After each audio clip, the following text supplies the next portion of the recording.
Welcome back to the Like Father, Like Son podcast. Just a father and son who enjoy sports. We're fans of it, and we're just here to talk a little bit about what's been going on in the sports world, specifically in the NBA. Coming off of our last episode was coming off of Game 1 of the NBA Finals, and since then, we've actually had 3 games that have transpired since we've been able to get back on and get another show recorded. So, Game 2 Finals, the NBA Thunder dominate in a dominating fashion over the Pacers. They dominated all right. Yeah, no doubt, obviously, about that one.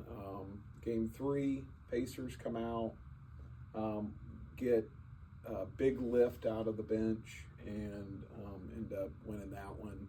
TJ McConnell was huge. That was all the talk. McConnell, Mathurin, big key factors in that one. And then Game 4 is just where we stand. Thunder kind of come from behind. They're trailing the whole game and come back and win that one at the end. Big possessions down the stretch for the Thunder. So reactions to Game 2, 3, and 4.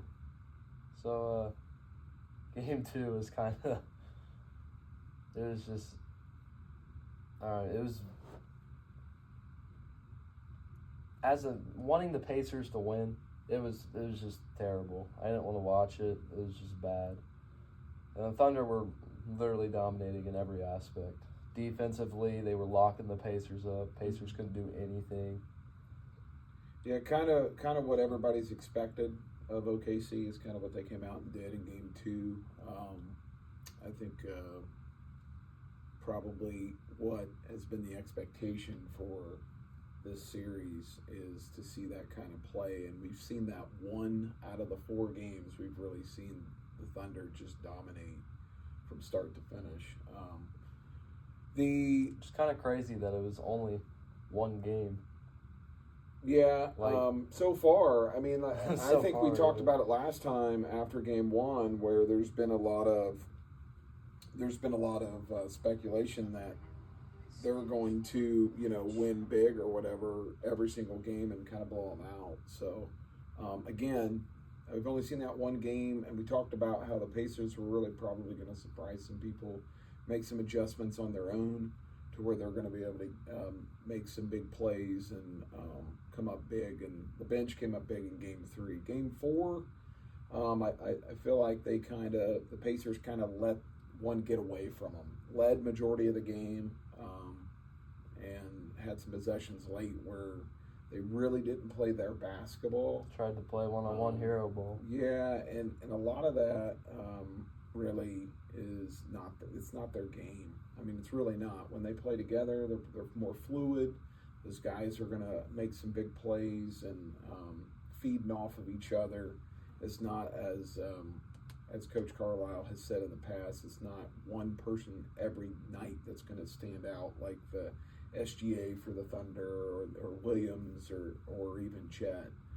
So I think he's right. They need to get back to what they do best, and they kind of let that one slip away from them. And the Thunder, a couple missed blockouts late on Chet, where you had some second chance opportunities, and then SGA doing his thing down the stretch really kind of sealed that one for him. Chet was huge I don't know if you noticed, but Chet was huge on defense. All those one-on-one matchups, Chet was on every single one of them in Game 4. Yeah, for the most part, I think, like I said, that he stepped up when he had to. So I think that was really what we saw is their big 3 that when they needed buckets, they got the buckets. When they needed those second chance points, they got them.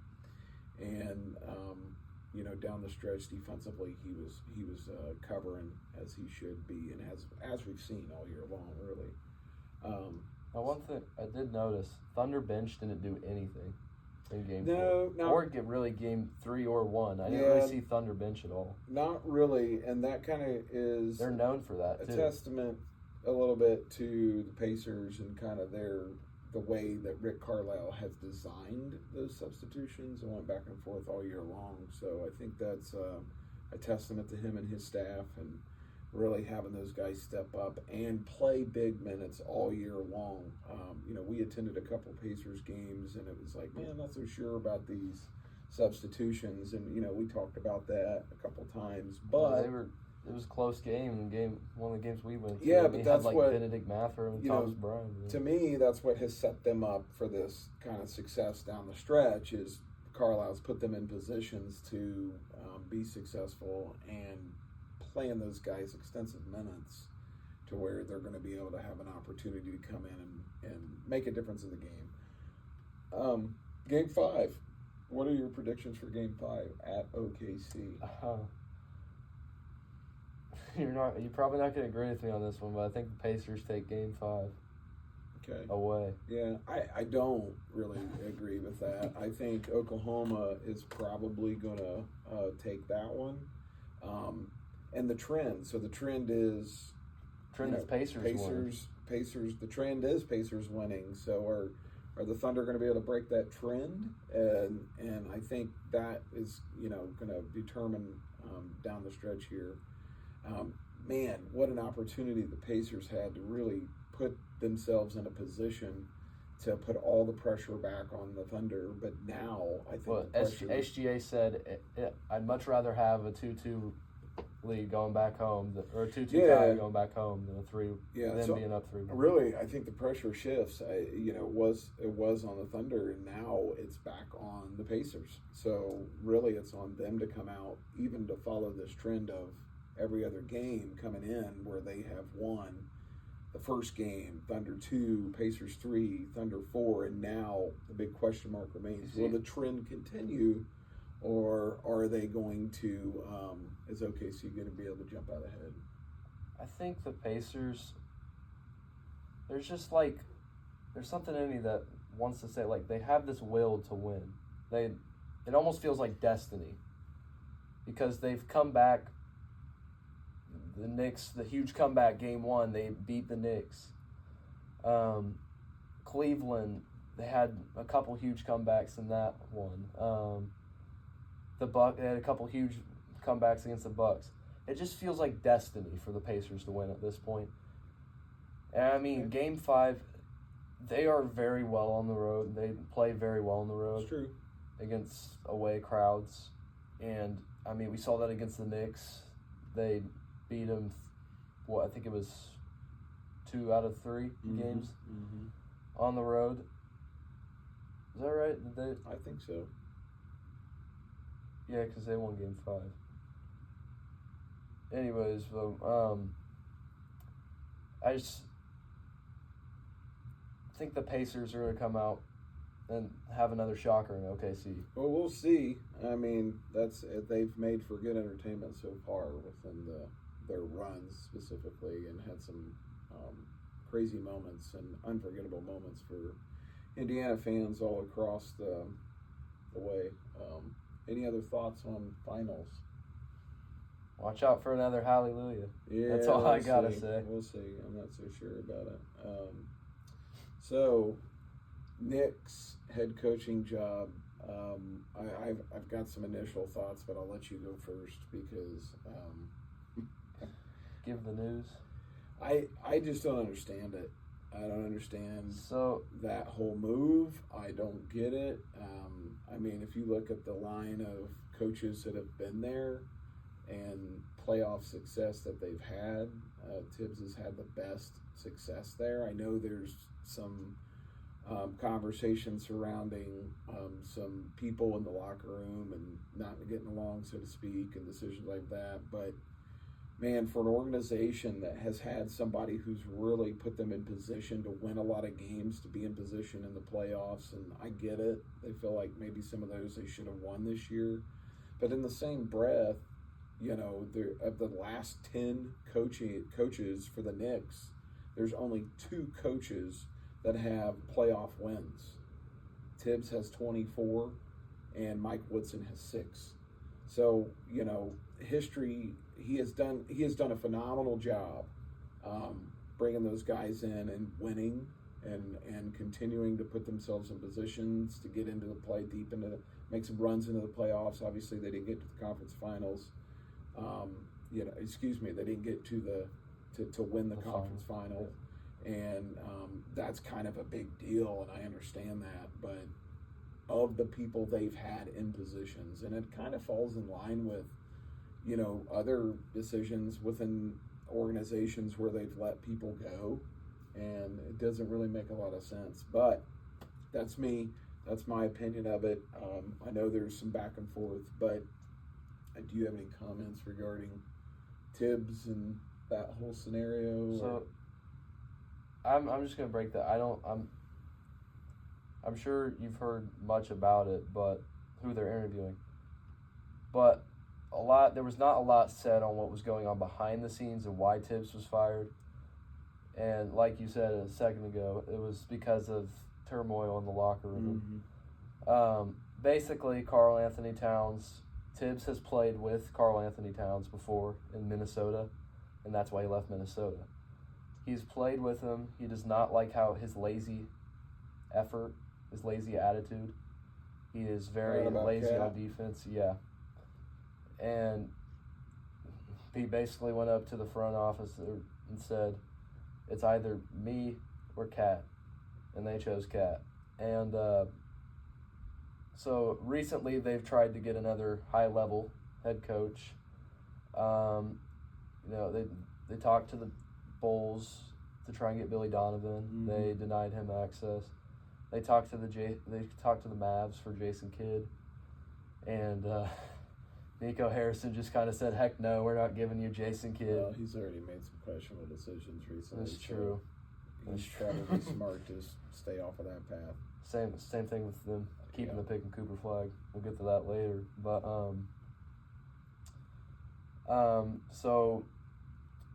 coming up this next week, they're going to be interviewing Mike Brown, former Kings coach and former Houston coach LeBron. Mm-hmm.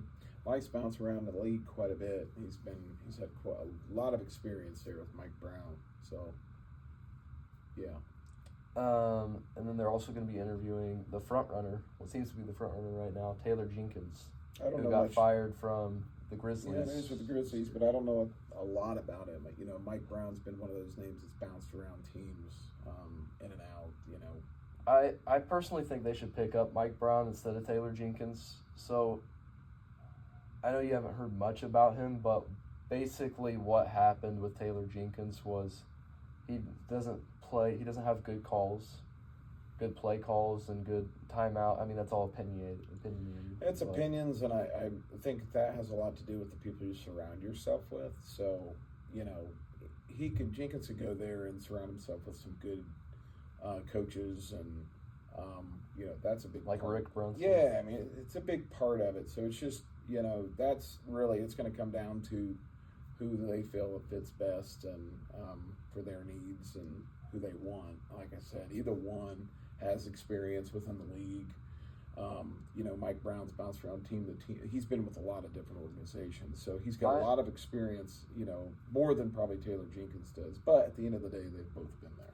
So I think my only problem with Jenkins is he's been in a lot of developmental roles where he has develop players. Mm-hmm. He has not been in a role yet where he has stars that he needs to basically his job is to just give them the plays that they need and the lineups that they need. And that's where I don't like Taylor Jenkins, because I think, he originally started out with, I think it was the Spurs G League team, and then he was an assistant for the Spurs, and then he went to the Grizzlies for 6 years. And all those roles, he has had to develop all those young guys, like Ja Morant. I think Derek White was in the mix. I could be wrong there. DeJounte Murray was in the mix too, I think, when he was with the Spurs. But, I think Mike Brown is the right call here because he definitely has the most experience. A lot of experience, and he has finals experience with the Cavs. Very true. He's been there. So if that's something that they have their eyes set on, obviously it is, if they're letting people go. But, again, I'm not a proponent of some of these situations where the front office is choosing players' opinions over.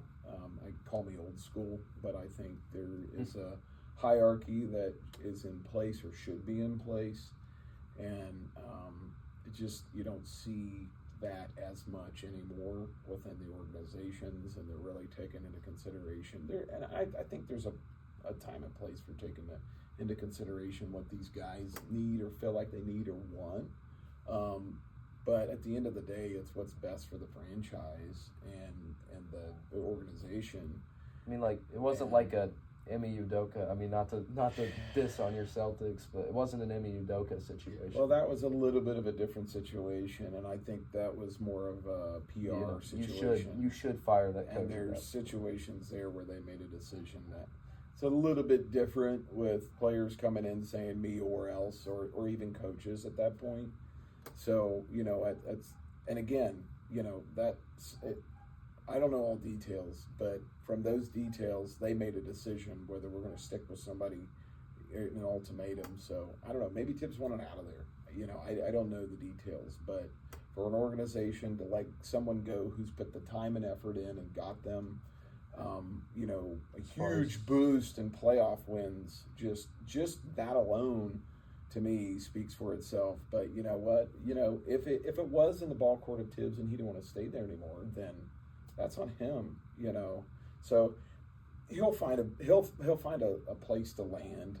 He's good enough. He's been around. I mean, he's proven his track record's pretty good for the most part. And when he's got the talent there. I heard someone the other day was looking for Tibbs. It might have been the Grizzlies, but yeah, I don't know. Oh no, it was the Suns before they hired Jordan. Gotcha. But. Okay. So one of the big trade talks right now is Kevin Durant. Just recently, I think it was yesterday, he announced where he wants to go. His three destinations are the Spurs, Rockets, and the Miami Heat. What are your thoughts on that? Well, I mean, he goes to the Spurs, and he's going to be playing alongside Wemby. And, that's scary. Scary. Chris Paul's there, and again, people can change in and out of lineups. I don't think Wemby's going anywhere, but that would be an interesting dynamic. They also have De'Aaron Fox. Again, those people, if they're going to be in talks with potential even trades at that point, some of those people may be in that trade. So True. we don't know I don't think they're getting rid of Wemby, and that's kind of why I land back on him, with the two of them being a tandem. Spurs trade would be what it's looking like right now is like a Devin Vassell or Jeremy Sohan. One of three. Yeah, Devin Vassell, Jeremy I see Sohan, De'Aaron Fox Harrison in Barnes. that too. I mean, he's an option for them to kind of raise some stock for that trade, the value. They're going to have to give up some stuff, quite a bit, maybe some picks in the future. But that could. I've heard, according to rumors right now, he's dirt cheap. I mean, not to diss on Kevin Durant, but like the Suns, they tried it this trade deadline. They tried to get rid of him for a big price, and nobody wanted him because he's 37 years old. Well, I mean, the guy can still play ball, and that's what you want. You want somebody tenured to come in, and honestly, the fit is better, in my opinion, than the Spurs and the other two options. I understand the other two options, but you're bringing a veteran in, somebody that's going to come in, it's been down the path before, it's won championships, and you want to bring somebody back into the organization and bring winning back into the organization, from the 90s and early 2000s when they had a lot of success. What an opportunity to bring a vet in alongside Wemby and really bring their game to the top within that organization and potentially get another championship. I mean, okay, on the Rockets, I can see, maybe why he'd want to go there. Great organization. I've heard a lot of good things about the Rockets organization. Rockets are just star chasing right now. They just yeah, want a star. I mean, that's really what it is. Miami is kind of interesting. Again, a lot of moving pieces where people may be in and out of that trade. He was, I don't know if you know this, but He was in trade rumors. Miami was the front runner last trade deadline. Well, I mean, obviously that didn't work out. So, I don't know what the hang up was there. But at the end of the day, I think there's another opportunity to bring a veteran into that fold. Kind of think you had that with Butler and those guys that are still hanging out there. But, again, who goes where from that and personnel and who remains, that's the biggest thing with some of these big veterans that have been around the league for a while and have some experience. The guy can still hoop. So, I mean, there's that. But what I guess it becomes who else is in these talks, because once you know where they land and kind of that situation, there's a lot of variables. So another big thing going on right now in the league is the Bane trade, that huge blockbuster trade going on there, multiplayer, multi-pick very deal. unexpected, I should say too. So Orlando Magic, they get Desmond Bane. Memphis get Kentavious Caldwell-Pope, Cole Anthony, a 25 first-round pick, a 26 first-round pick. And this thing is talking to me, so let's get that off. 26 first-round pick swap rights from Phoenix or Washington, 28 first-round pick, 29 first-round pick swap, and a 2030 first-round pick. My goodness. Lots of picks. They're giving up a lot of their first-round picks to get, and Caldwell Pope and Anthony just for Bane. Man, I thought really just initial thoughts on this is I'm thinking Memphis is getting a lot. I mean, they're getting a ton here, and it kind of goes back to what we talked about last episode with OKC and how they built this team over the course of times and picks. So Memphis could be going in here, and we may be seeing them in the finals in the future, building around first-round picks.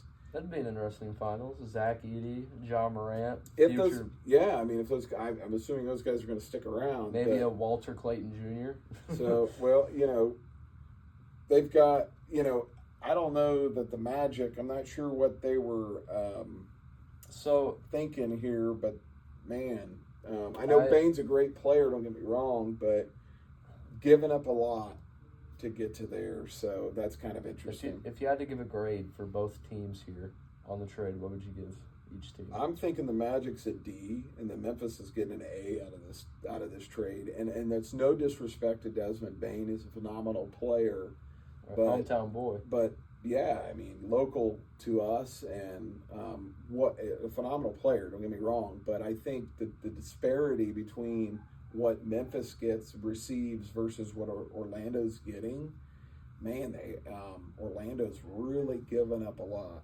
So, that's why I grade it that way. I think Dez is going to do great out there with the Magic, and big things to come down there with him, and everybody in the state of Indiana is getting rid of their Memphis gear and they're buying Magic gear. So, what are you grading it from that perspective? Honestly, I like this move by Orlando. Orlando was looking for a wing they've been looking for a wing for a while now, and or a wing or a point guard, because they can swap Jalen Suggs between both positions. And I mean, they got their future wing, Desmond Bane. He's a high-level wing. They did whatever it took. They got rid of multiple. I don't think the picks was smart. I do not think the picks was smart at all there. I think they could have just gotten away with like maybe one or two picks. Yeah, and that's a lot. KCP wasn't doing too well in Orlando. I think he's going to bounce back with Memphis personally. Yep. Cole Anthony went there, and I mean, I'd give Orlando like a B+ here. They got the wing they needed. Okay. I think they gave up way too much. Well, that's why I kind of go to a D, because I think it's a ton that they're losing. They're giving up a lot of picks, and I don't quite understand that. But I like you said, I can understand a couple. But not So, like, for the next 5 years. I mean, that's one a of those lot picks, percentage. 2026, wasn't their own. The rest were all their own. So they're Yeah, not it was going a to have Phoenix picks swap. from 2027 to 2030. That's still a lot. You're giving up. for that. Yeah. So I don't.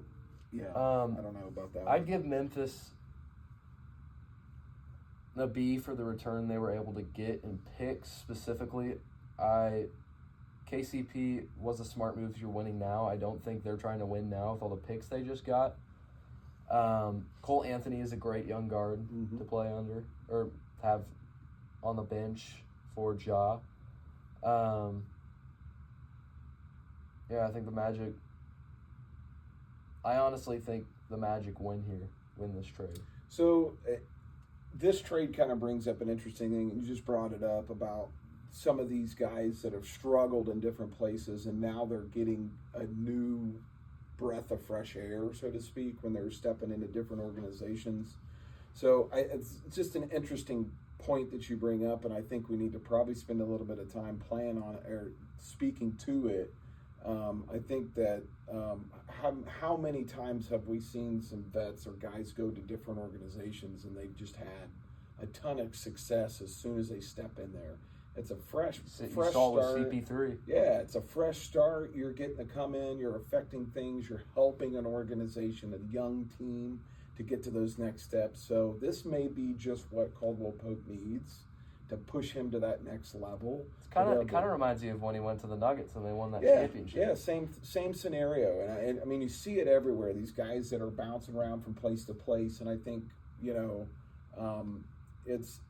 it's one of those things that sometimes that's just what they need. So even though he didn't have the year maybe that everybody thought he would have with Orlando, going to Memphis and stepping into different roles, and being again another guy that's considered a veteran at this point, and going in and helping those guys get better and learn. And he's been in championship teams. He's been there before to help them get to that next step. So it's kind of like Chris Paul again.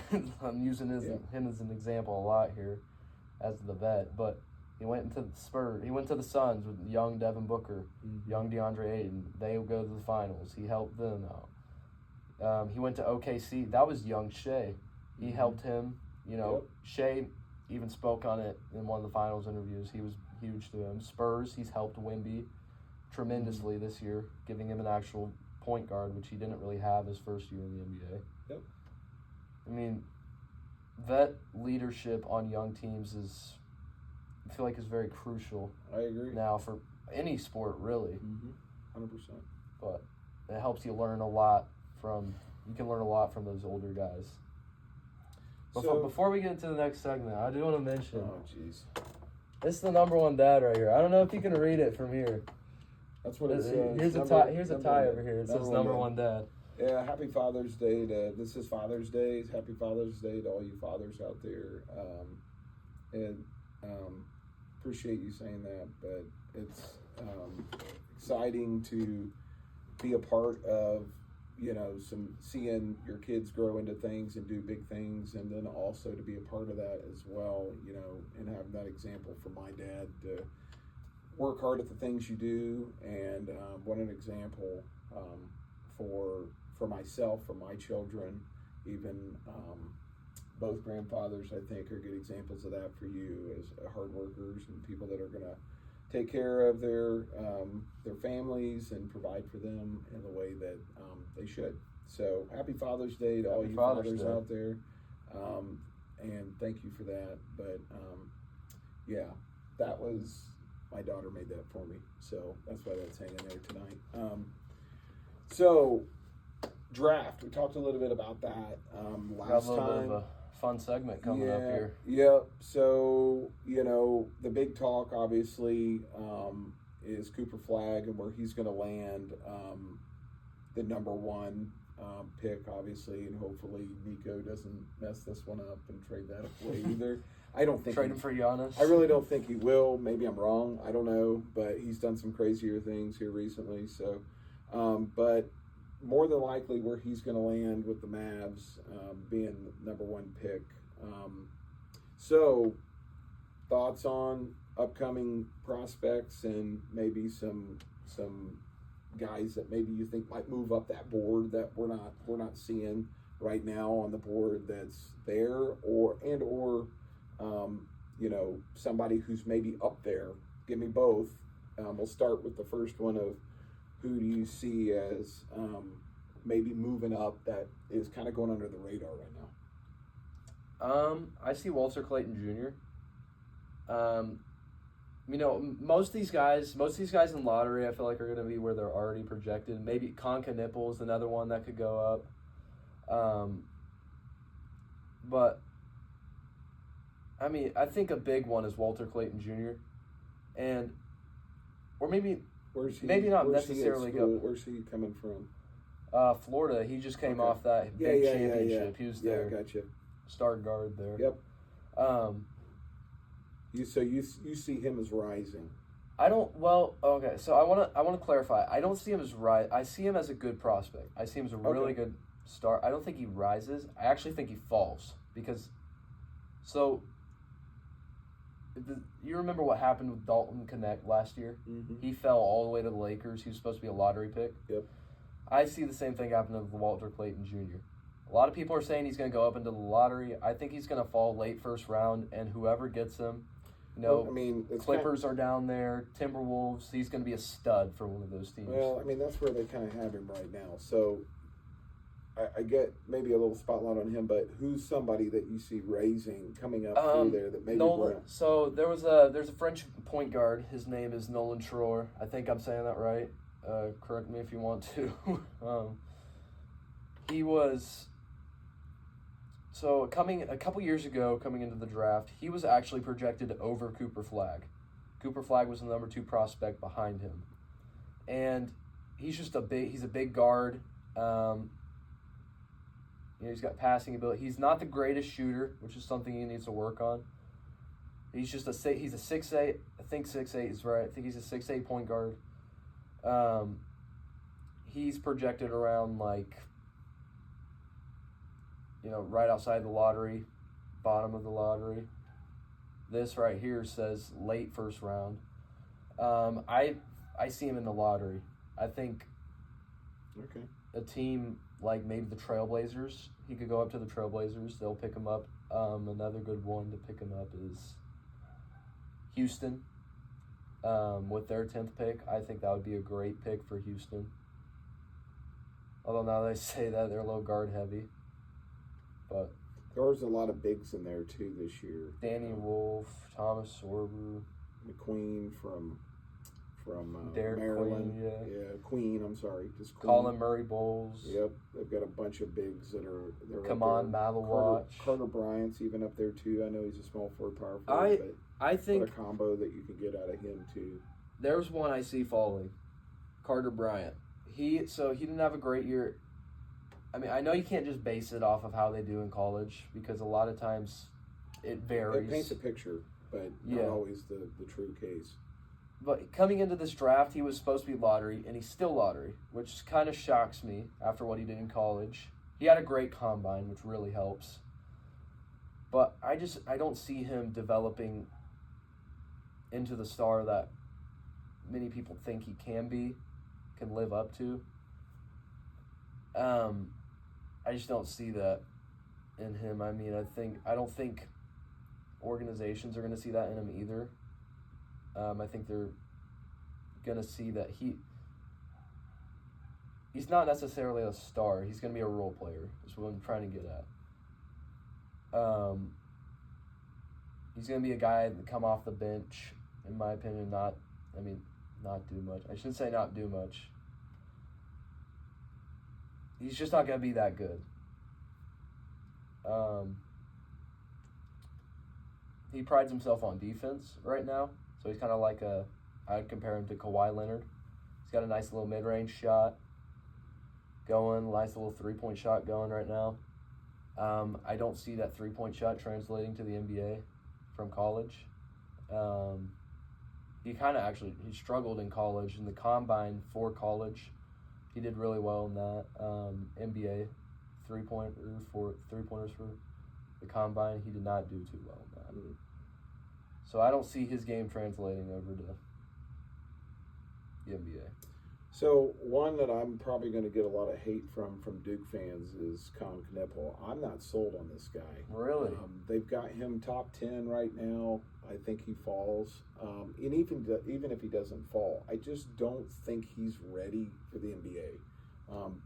Big guy from that perspective, but I think that maybe he could have used another year back in college. And I mean, for what these guys are doing right now, anyways, they're getting paid. So what's the difference? So I really think that he probably needed another one. I think he jumped in a little early. One that I've always been high on is the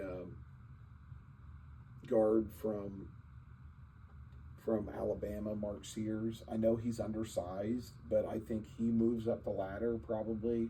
I'm high on him That people don't see him because he's way down the list right now, but I really think that he kind of moves up because he's a good comparison is Jalen Brunson. Yeah, yes, and he's just a strong guard. Got a great frame. You don't realize because like a good example again is Jalen Brunson. Mm-hmm. He was down. He was mid-second round. Mm-hmm. Mavs took him. He ended up being the star he is today. He's literally the same exact build as Mark Sears. He's 1 inch taller than him, mm-hmm. and does the same exact things. He scores. Yeah, and not only that, I think he brings something to the game that maybe Brunson doesn't have a lot of yet. Is his decision making. He's a facilitator. He's going to get people the ball when they need him. So again, a guy who's way down the list right now. And when we first started talking about this, it was like, where in the world is Mark Sears at? You know, we're looking at the list, and I'm in the top 30, and I'm not even seeing him. I think there's another one, Ryan Nembhard. He's another one that I think is not getting enough attention. I really just think for those guys, it's age. It's how old they are and how small they are. I get it. Chucky Hepburn's in there, too. Another guy who has spent a lot of time in the college ranks with a couple different teams. R.J. Lewis. Went to Louisville. But, yeah, I mean, you've got guys that are, that have been around that are way down the list, and I really see them as jumping up. How about John Tonje? Man, again, talk about somebody who's old. He's 24 years old. He's what? He had a 6th year to this year? Yeah. They call him the super senior. I mean, Ryan Cockbrenner is another good one. He's another one that's a big that he kind of reminds me, this is terrible, probably a bad analogy, but he reminds me of Wemby with his frame, the way he's built. He's long and lanky. He can shoot the ball. He can shoot the ball a little bit better than Wemby, I think, but from the perimeter. But he's another one of those guys. He's a defensive stud. Can be, but I think it's one of those situations where Wemby found out the first year he got bullied. A lot of guys just backed him in and bullied him. There's a lot of bully ball, but he has put on the weight. He's made the changes over the past season or so that really he needed to do to get him in a better position. I want to mention another French guy, Ben Serif. So he's also another French guy that I think is going to end up being really good. Like I think he goes up in the draft. I think he goes right outside lottery maybe. I think Nolan Troyer, right around where Nolan Troyer is right now, maybe a mid to late first round pick. I think he's going to be a stud. It's interesting. I mean, of the top picks from people that have come out of across overseas that have come over, the last one's really probably been Wemby that has had the success. That you can think of. I'm trying to think of it. I'm trying to think too off the top of my head. Nothing's coming to mind, although you're more adept to some of these guys that are coming in that are from overseas. I don't know if you remember this, but Luka coming in, he was a stud. Yeah, I mean, Luka's been around a few years. I'm talking about most recent, like in the last 5 years. We've got guys that are who's in the league that's standing out, who's having success and doing the things that they should be doing right. That expectation. Wemby's doing it. But anybody else within the last 5 years that have come Foreign from guy? overseas that are, who is that? I'm not seeing it. And if it is, it's like, oh yeah, I forgot about that guy.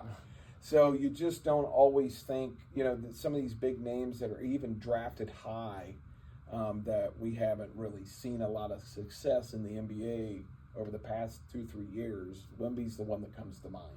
I can't think of anybody else off the top of my head that's yeah. I guess he went to college. Shai Gilgeous-Alexander. He's Canadian though. Like all the good he's an players. American, North American. So North American.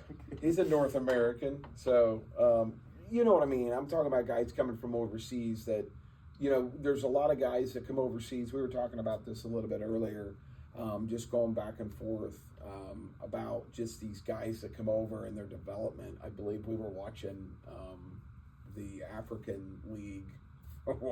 That's what was on. We were watching that. It's a cleaner game. They play it tighter, or it's called tighter. It's not as physical, and back and forth as the refs are better. Well, I mean, I wouldn't even. They don't have as much to call. I wouldn't even say that. I think it's because it's a cleaner game, and they play it cleaner. It seems like that, but at the end of the day, there's still a lot of contact underneath the basket. But away from the basket, it's a lot cleaner. The defense is there, and that's why these guys coming from overseas, that's drilled into them. They know how to defend. They know how to play clean basketball without having that bully ball mentality, which is kind of what you're seeing a lot of nowadays.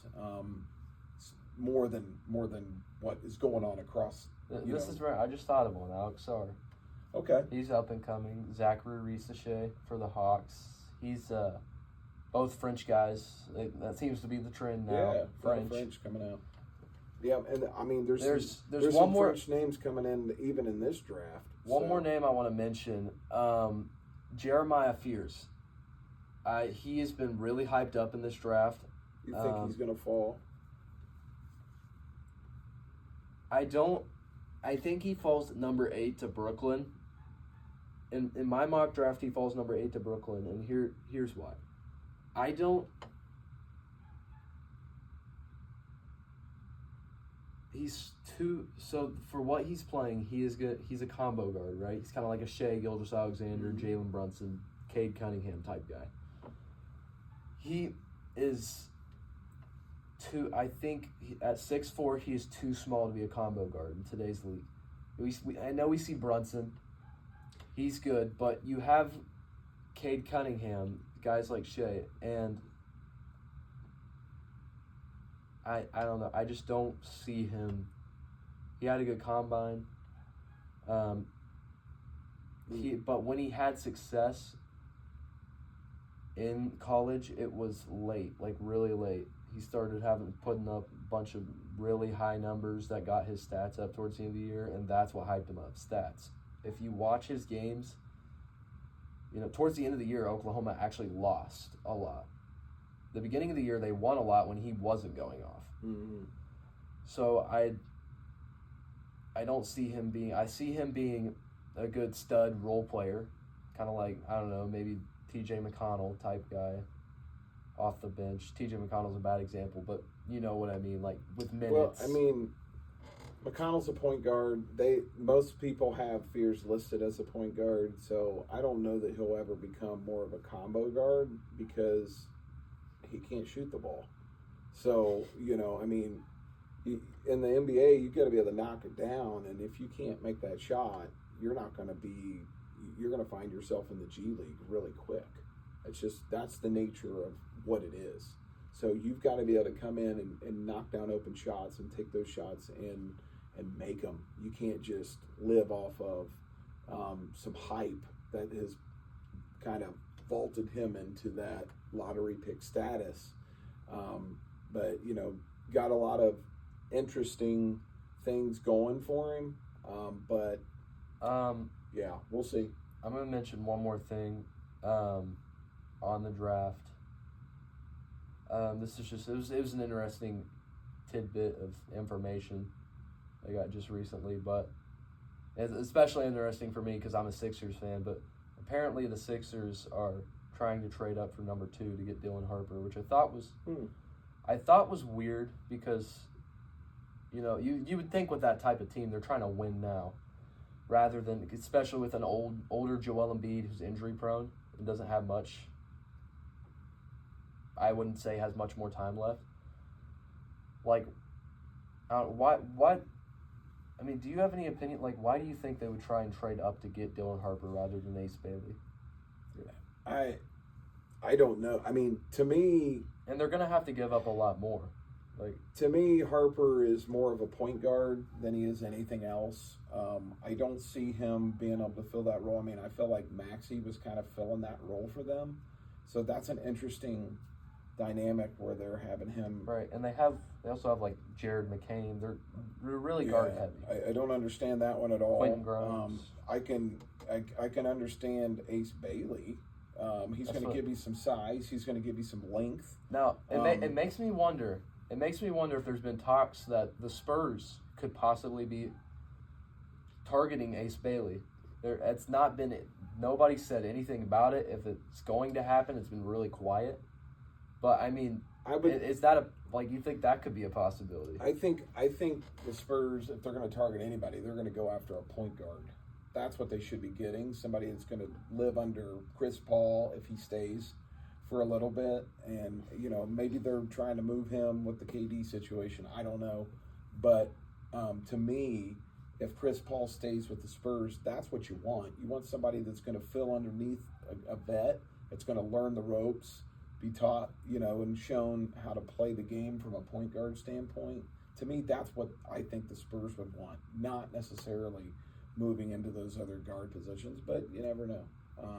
Again, all of this stuff it's a lot of speculation because we're not in the minds of these owners and what they're really looking for. You hear reports and different things of that nature, but so that's what we go off of. But to me, if I'm looking at an organization and I'm running the Spurs organization, I'm going for a point guard or a shooting guard that's going to slip underneath of that veteran wing and say, hey, this is how to get it done with Chris Paul. So I think that to me is what I would be targeting. They've got their bigs, they've got the guys in place there.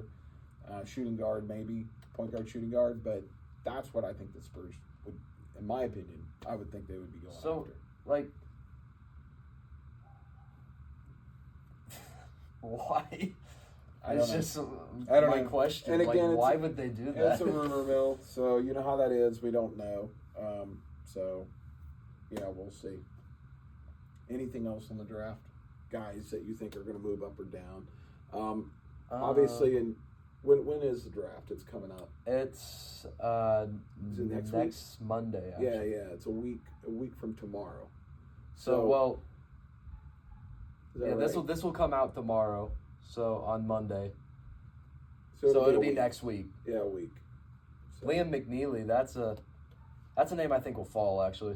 Yeah, I think I don't think he'll translate. He's just no. He's kind of like Con Knipple, you know what you said about Con Knipple. Yeah, I just some of these guys that are in here. There's a couple guys from Illinois, Will Riley, and I'm gonna butcher his name, the guard from Illinois.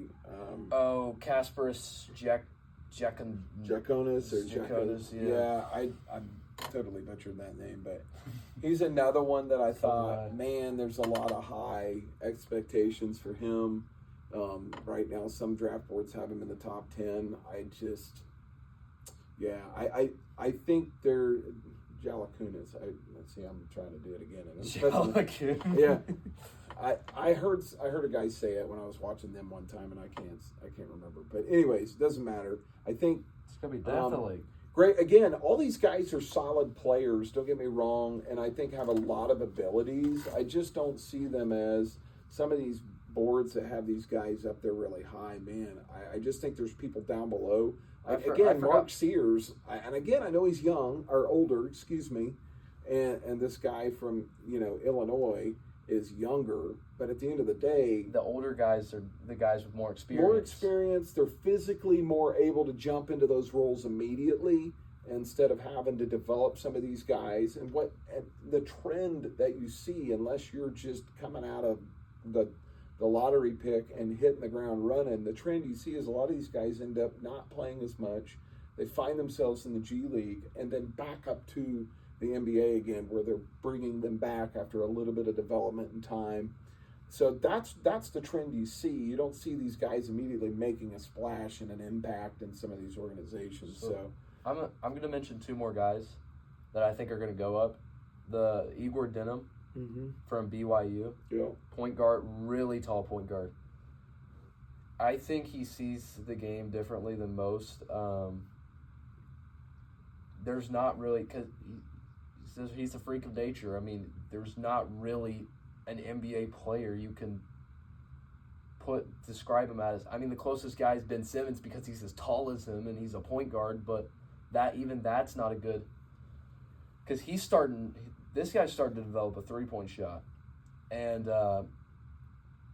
Denham is, and he has a really good passing game. He can see the game really well. Some people are describing it as Franz Wagner, which I really agree, think, but I think, in my opinion, I think this guy is another one of those situations where maybe he's jumping in too early. Young guy. However, I will say his size does help him tremendously in that. Especially at point guard. Point guard or shooting guard, that's going to help him tremendously. And if he's coming on with his shot, again, that's something that we talked about a little bit earlier with another guy. But, man, you have got to be able to shoot the ball. And if you're not going to be able to do those things and knock a shot down, especially an open look, you're going to struggle and find yourself going back and forth between these two levels that we talked about earlier. So. And the last guy is Danny Wolf. Danny Wolf was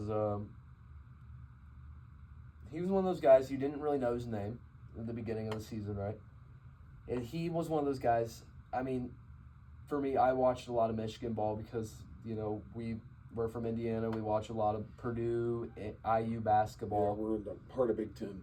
But yeah, they were part of Big Ten, so we watched a lot of Michigan. Mm-hmm. And this guy, I mean, he kind of came out of nowhere, but he was starting to shoot towards the end of the season, starting to shoot the ball better. He was getting in the paint. He got better. I would say he got better than Golden at the end. He was definitely more of somebody that got my attention because, especially in the tournament. Golden's one of those guys that he's an upperclassman. He comes with he's in his coach as well. Comes with his coach over, to Michigan from FAU, and there was a lot of expectation I think around him, but Wolf kind of stood out. From when you watch those games, he's the one you're seeing. He's the one you're seeing make those plays and do those things. So, yeah, interesting. In a big frame. I mean, he's 7 foot tall and can shoot the ball and has a driving game as well. So interesting, very interesting guy. Kind of an unusual and unique player. And so it'll be interesting to see where he falls because I think he could really help. Now that I was going to say Magic, but they traded that pick. I just realized they traded that pick to Memphis, so I don't think he's going to go to Memphis. I think a team like at number 17, the Timberwolves, they could use a future big man. Naz Reid going to the free agency. He could sign with someone else. Rudy Gobert's getting old. They could use another big man for Anthony Edwards, and maybe he's the big man that they get. I think he's going to be a good role player, possibly even. It may be stretched to say future All-Star. I think he could get into the scrubs, like a future All-Star. I don't think he gets quite there, but I think he gets up there. So one other guy I think that comes to mind that probably gets lost in the list as well is Caleb Love, who has he played at North Carolina and he went over to Arizona, but is another one of those guys that has a lot of experience. He's an older guy. He's played a lot of college basketball and been around it under a couple of really good coaches, and organizations in UNC and Arizona. So another guy that's just kind of one of those hanging out there. It's like, everybody's kind of forgetting about him because he's down towards the bottom of that list, but makes the top 100. And I think you're going to see people, some of those guys rise higher than maybe it's expected as of right now. Again, we're about a week out, so things can change. People can move around. There's a lot of other names out there that I'm sure we're, kind of glossing over. Eric Dixon, I forgot about him. I mean, Sion James is another one. Sion James, from John Duke. Broome. Yeah, I completely forgot about John Tyrese Broome. Proctor's in there. Duke's got a load of guys in there. Broome. Did you just say Broome from Auburn? He's another one. I forgot to mention. I did want to mention him. I forgot to mention him. I think he's gonna end up. As sad as I am to say it, because he's kind of he's one of those guys that just he's all up on himself. He's very prideful in his game. Likes to celebrate a lot. He's just annoying. I do think there's a fine line between confidence and being overconfident, and where you're being cocky and that stuff too. He knows what he can do. He knows what he's been able to do, and he dominated a lot of the SEC for majority of the year to the very end. He's one of those players that, you're right, sometimes it rubs you the wrong way. But he's going to be good. He knows what he's got to do. He's got to carry them all year. So I saw where he's going to go to the Celtics. It's a possibility. In multiple mock drafts I've seen. Towards the end of the first round. I think they need a big, and they need a solid big. I don't know that Johnny Broome's is big as a guy that you want to go after. I'm thinking he's not quite 7 foot. I don't think. Is he 6'10"? I think he's 6'9". I could be wrong. Is he that short? So he's just big though. He's bulky. He's like he's got a wide frame, a solid frame. I shouldn't say wide, but he's got a solid frame. But it's almost like a Draymond Green. Yeah, to me, I think they need a big for sure. That's what they're shopping for. They've had a lot of injuries with Porzingis, and he just hasn't stayed healthy. I was just looking at the list. There's another Cam Jones from Marquette. I completely forgot about him. Yeah, they've got some guys there's guys in this draft that are just, they could make huge jumps into that list. And there's guys, again, we haven't mentioned and that are on this list, and the top 100 guys. I'm referring to the top 100. There's a top 100 list that comes out that kind of bumps and backs and forth, but it's one of those things that they can come and go, and it's just going to be interesting to see where they fall. We may end up depending on how the finals finish and stuff like that when our next episode is. But we may do a draft show or something like that as well. I personally think that we'll probably be back after the draft, or who knows, maybe we can go live during the draft. Yeah, we can maybe do a short, snippet on some things, or right afterward, put a short one out or something. But I think there are big things coming up through the draft, and going to be interesting to see where some of these guys land, and where these owners and ownership and organizations take these guys, and a lot of interesting picks out there, and they could land all over the place. A lot of older guys towards the bottom of these lists that we're seeing, but also some younger guys in there too. That I don't know how to pronounce his name. The guy from the center from Penn State. Niebenhauser. Yeah, he's be a stud. He's in there too. Another guy that's older, another big as well.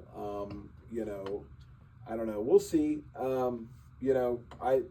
I'm being a little bit biased, I wish my Celtics would go after Kalkbrenner. I think he would fit in well with that. That was another name. I think they're going after a big man, because that's the consensus right now, because they have that number 28 pick, and a lot of those guys. Yeah, the Penn State guy was in one of them. Kalkbrenner's in a lot of them. I shouldn't say a lot. He was in a few because he's supposed to go second round. And again, sometimes he's bigs. Renaud from Stanford's down the list as well. He's in the top 25. That's another friend. Some of these guys that are bigs, even like the Danny Wolf and Thomas Sorber. Or Thomas Sorber. These bigs that are hanging out in there. Sometimes there's big, huge drops, like you said, Dalton Knecht last year. He just made a major drop, but there's guys that are out there that may not, you may get a steal in there. So I it's mean, hard telling. you never know. You never know. It's hard telling, and some of these guys that are. We're going to be looking back on this in 1 year. We're going to come back to this 1 year when the next draft's coming over. We're going to be like, oh shoot, Yep. Like this Concanipple ends up working out. Yeah, They'll be like, I was stupid. Well, I for don't doing even know that. it's stupid. I'm just not. To me, I'm not high on him. I just don't think he's ready for the NBA. I think he needs some more time and development.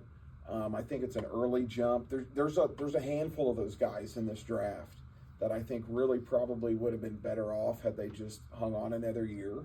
And I honestly believe their draft stock would have went up, not necessarily down. So there's another Victor, the Clemson big man, Victor Lakin. I think I'm pronouncing that right. Mm-hmm. Yeah, you know what I mean. There's a ton of guys in there that, like I said, we've glossed over this list and kind of just, hey, these are the ones that stick out, and just a few that we've even missed here, just kind of going through it, looking at it here. So it's going to be interesting to see how the draft shakes out next week. And like I said, and Game 5 is coming up. OKC Pacers, that's going to be interesting to see how the rest of the finals kind of shake out as well. And next time we jump back on here, we'll have, I'm sure, plenty to talk about with the NBA as well. So especially since if we're doing it during the draft, live during the draft or after the draft, there's gonna maybe a KD trade happens. Yeah. There's a lot of things that can go on. There's maybe we were talking about Giannis. I know that's died down, but we were talking about Giannis last week. Like there could be a ton of trades. A lot of these things can happen, and you do see a lot of trades and swaps and stuff going on. So it'll be interesting to see how some of this falls out and plays out in the week ahead. So I think that's all we got for you tonight. Thanks for watching. If you like the video, make sure to like, subscribe, and hit that notification bell so you get notified next time that we upload. That's all for now. We'll see you next time. See you.